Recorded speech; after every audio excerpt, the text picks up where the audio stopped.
Welcome to Penrose Learning, where we make understanding easy. You start by making a reliable installer. Plug in an 8 GB USB and back up personal files now. Once done, download the official Windows 10 ISO and confirm the addition and 64-bit architecture, because mismatches will fail later. Next, run Rufus or the Microsoft Media Creation tool as administrator.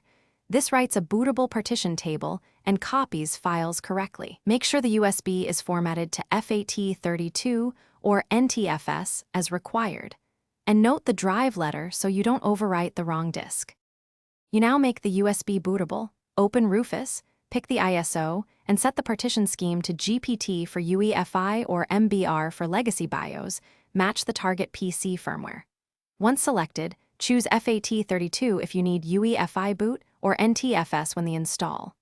Wim exceeds file size limits. This ensures the installer can load. Click Start and accept any prompts.